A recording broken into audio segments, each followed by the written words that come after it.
अस्सलाम वालेकुम व्यूअर्स, मैं हूं आपका होस्ट मोहम्मद अकील और हमारे इस चैनल में आप सबको खुशामदीद। नाज़रीन, आज की इस वीडियो में हम आपको ये बताएंगे कि हाउ टू डील कस्टमर, कि कस्टमर को आपने कैसे डील करना है। नंबर 1 टिप, पैसों की बात लाजमी करें।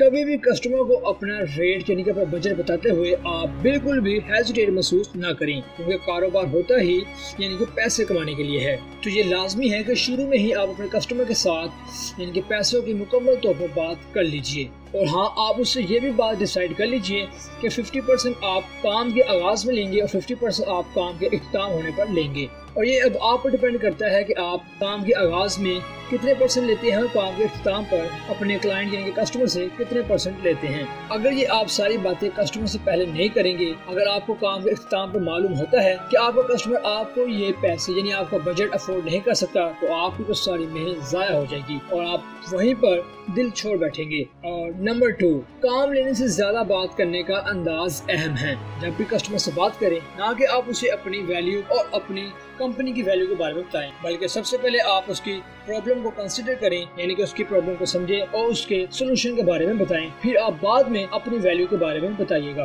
आप उसके अंदाज और अल्फाज के मुताबिक उससे बात करें, यानी जैसे उसका रवैया हो आप उसी रवैये के मुताबिक ही उससे बात करें और उसे अपने बिजनेस के साथ यानी बिजनेस करने के साथ कायल करें। अगर कस्टमर तेज बोलता है तो आप भी थोड़ी तेज बोलने की कोशिश करें। अगर कस्टमर स्लो बोलता है या फिर मिडिल दरमियाना बोलता है, आप भी उसकी नकल करते हुए उसी की तरह बोलते जाएं। फिर वो आपसे ज्यादा बात करने की ख्वाहिश रखेगा और वो बहुत इंजॉय भी करेगा और साथ साथ लुत्फ भी लेने शुरू कर देगा। और ये जरूर कोशिश कीजिएगा, आप ये चेक करें कस्टमर बार बार कौन से अल्फाज इस्तेमाल कर रहा है। आप उस अल्फाज को समझते हुए उसी अल्फाज के मुताबिक अपनी यानी कि लैंग्वेज का इस्तेमाल करें। इस तरह आप कस्टमर खुद को रिलैक्स महसूस करवाता है।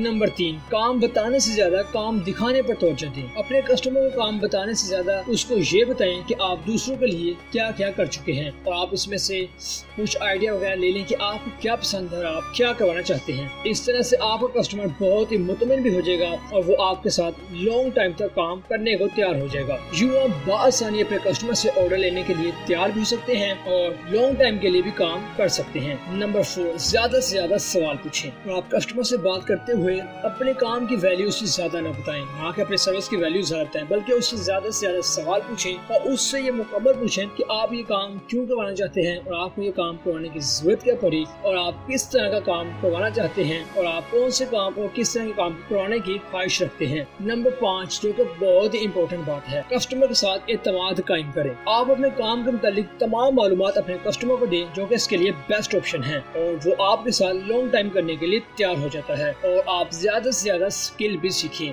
ज्यादा से ज्यादा लर्निंग करने की कोशिश करें ताकि इसको समझने में आसानी हो सके कि कौन से काम में कितना टाइम लगता है और कितना इसका बजट है और कौन कौन सा मुस्बत पहलू। इन तमाम बातों के बारे में कस्टमर को खुल के बताएं। जब भी किसी से डील करें तो कस्टमर के साथ सबसे पहले आप अपना अच्छा ताल्लुकात बनाएं। जब आप एक दफा किसी का इत्मीनान जीत लेते हैं तो फिर लोग पैसे की परवाह किए बगैर आप पर यकीन करते हुए आपको अपने काम की जिम्मेदारी सौंप देते हैं। यहीं तक थी आज की हमारी वीडियो। हम उम्मीद करते हैं कि आपको आज की वीडियो जरूर पसंद आई होगी। इस मालूमाती वीडियो को अपने दोस्तों के साथ ज्यादा से ज्यादा शेयर कीजिए ताकि वो भी इस तरह की मालूमात से आगाह हो सके। इसी के साथ अपने होस्ट मोहम्मद अकील को दीजिए इजाजत। अपना ख्याल रखिएगा। फिर मिलते हैं एक अच्छी वीडियो के साथ। अल्लाह हाफिज।